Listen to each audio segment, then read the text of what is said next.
Hello everybody, welcome to the Fire Up with CJ show. Today we have Robyn Fritz, who is an alchemist, and she's going to be demonstrating her brand of alchemy, and we're going to be doing a mindset alchemy session. Welcome, Robyn. Thank you. So here's my question.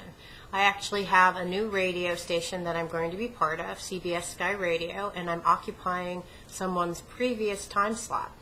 And so I was wondering if you and Fallon could give me some ideas using your mindset alchemy about what I should know about expanding my listenership in that time slot. Wow. Okay. Well, there are a lot of things that you could cover there.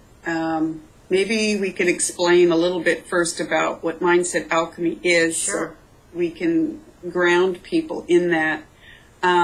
Mine is a business and intuitive background, and my partner Fallon is a crystal. And what we do in a mindset alchemy session is combine our mutual intuitive insight into a session with his energy. So the energy healing that comes from working with this very unique, rare crystal, as well as his ability to talk with people on his own. So our intuitive insight, working with him as a crystal and energy, and practical life, creative, and business coaching.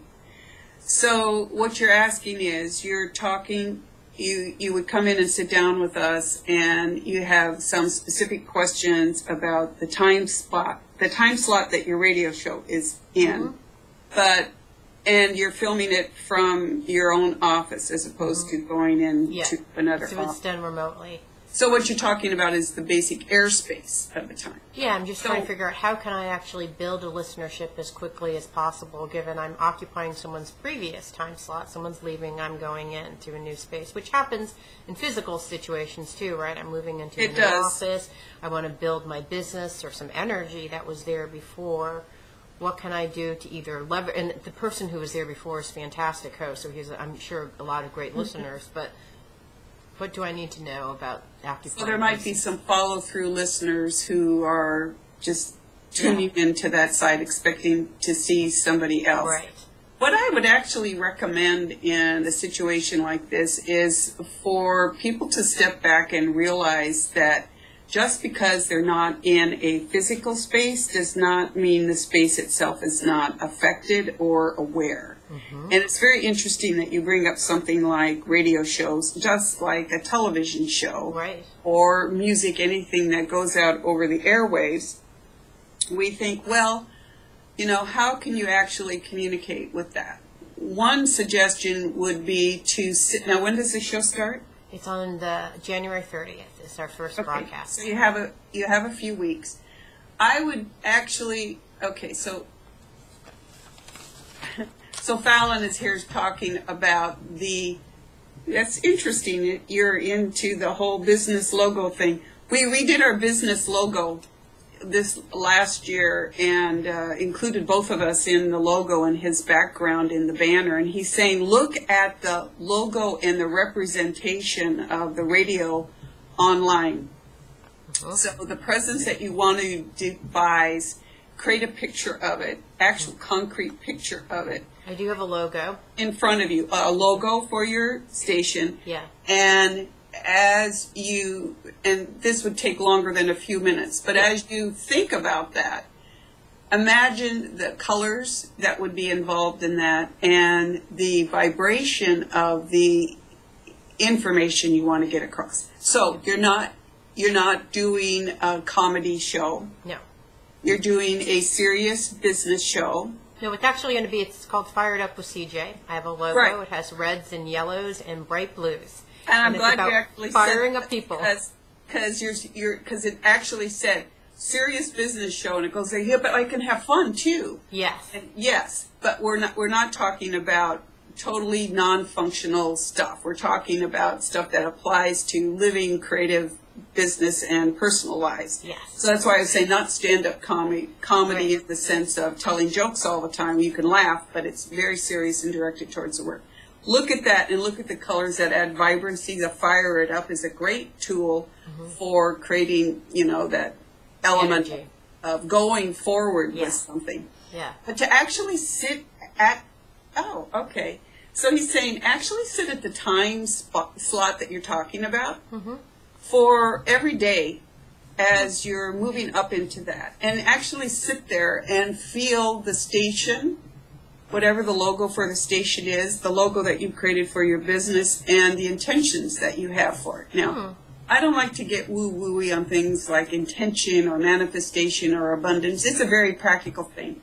You're out there, you're going to create a business, you're going to launch the show in somebody else's time slot.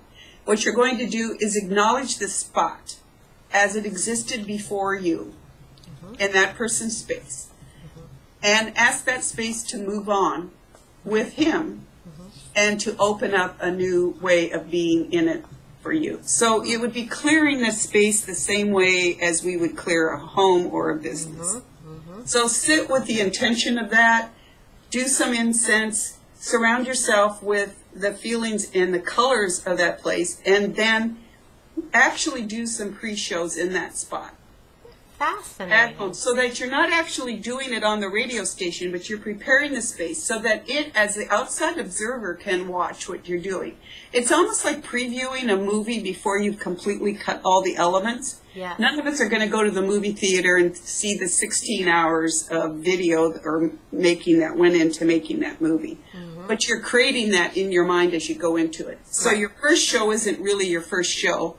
It's the beginning of a set period of time in that space. Does that make sense? Absolutely. So my show is on Wednesday the 30th, starting at 1. Awesome. So from 1 to 2 every day between now and the 30th, I am going to sit down and get my mindset oriented so that, one, I'm filling up that space, and so the energy surrounding that time slot in the physical location that I'm doing, all the energies are vibrating in a way that's supportive.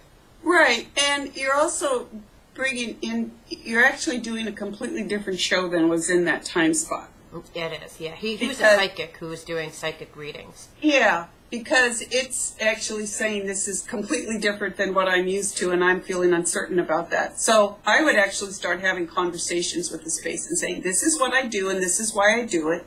And if you would please let go of that previous incarnation in this space, then we can do that, because you're offering, and I don't want to say practical, because I work as an intuitive and some people call that psychic, and it is practical, but you're offering a completely different focus in that time space, and it's not empty yet. Right. So it's still being occupied by this person. Fair enough. Yes, lovely. Has he ended his show? I don't know when his last show is, but I think he has ended it a couple weeks ago. So there's still some. Doesn't feel like it's ended yet. Yeah, I think they're probably still playing some of his former shows until I occupy the new space. Because it doesn't feel empty. Yeah. So you need to ask it to create space for you. Yeah. And work with bring a whole different energy, and spend some time thinking about who your audience is, because right now nothing exists in that space that's moving forward. Okay. Does that make